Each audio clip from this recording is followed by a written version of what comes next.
running joke in my office that I always get the weirdest calls, and it's true. One of the more interesting ones I got was from a drunk guy who meant to call the cops and was trying to file a noise complaint about his own party. Also, my calls can be pretty strange. They're unusually tame. I've been pretty lucky because I haven't had too many disturbing or sad stories to tell for my years working as a 911 operator. If you're looking for something like that, I can point you to several of my colleagues because unfortunately, there's no shortage of those in this industry.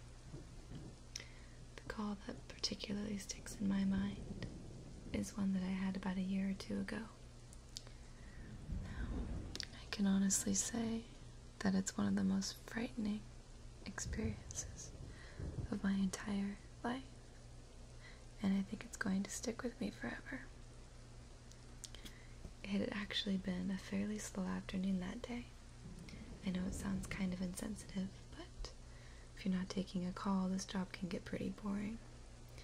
I got stuck covering my friend's evening shift, and I didn't expect things to get more interesting. I was counting down the minutes until my shift ended when a call came through my line. Put the headset on, and I ran through the usual script. 911, what's your emergency? I asked. I think there's someone in my house. The voice sounded like it belonged to a young child. My heart sank. Calls from children were always the worst. We're trying to get as much information from each caller as possible. Now this makes it easier to more fully understand the situation, as well as figure out what emergency services we need to dispatch. What's your name, sweetie?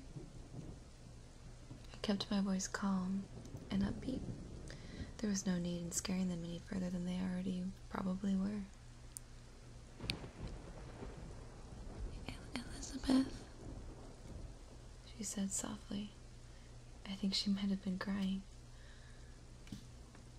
That's a beautiful name. Mine's Amelia.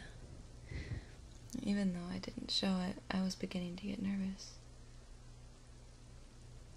This is very important. Can you tell me what's happening right now? The line was quiet for a moment, but then Elizabeth started talking. I think someone's in my house. Where are your parents?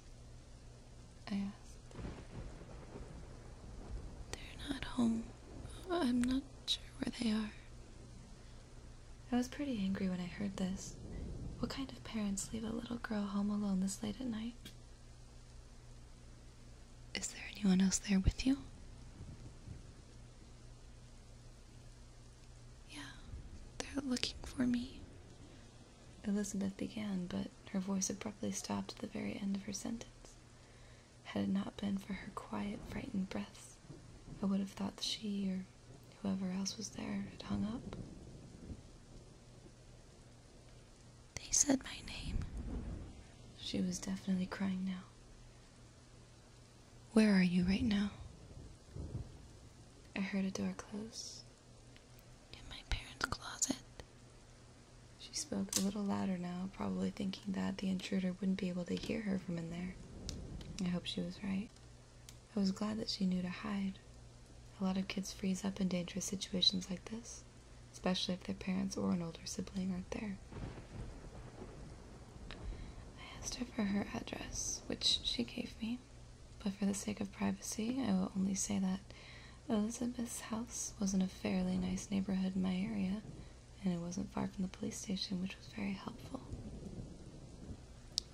Elizabeth, just focus on my voice.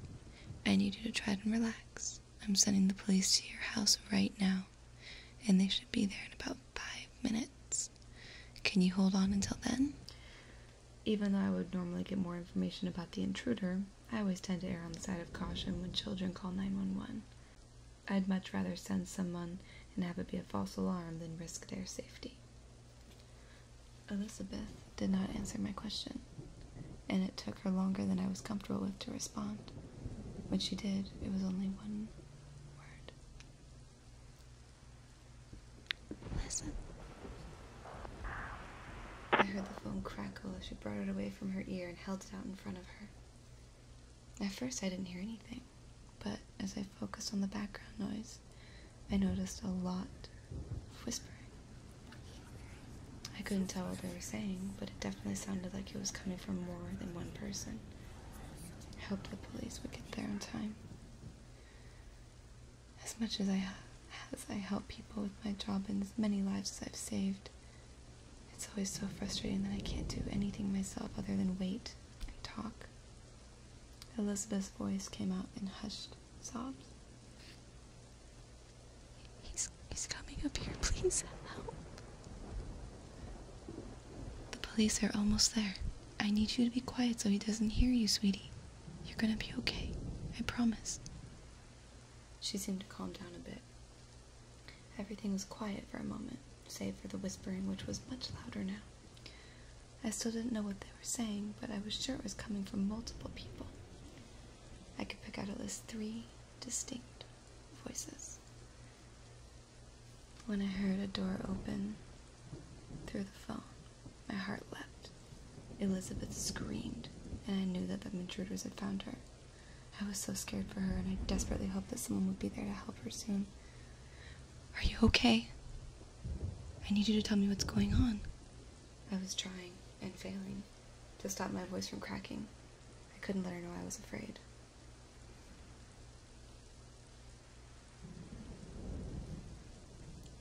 There's a man. He has really long legs and a really big smile. My imagination was running away from me. I pictured this poor girl alone in the closet, as an impossibly tall man towered over her. I heard another bang coming from somewhere in the house. Someone yelling, "Police!" Thank God. I could hear Elizabeth crying as the whispers intensified. I still didn't understand how she only saw one person. There had to have been more than 4. He isn't touching the floor. The line cut off. I frantically tried to reestablish the connection, but no matter how many times I tried, I was met with only silence on the other end. I would like to close with a message to any parents reading this. Please don't leave your young children at home by themselves. I haven't heard anything about Elizabeth or her family in the years since this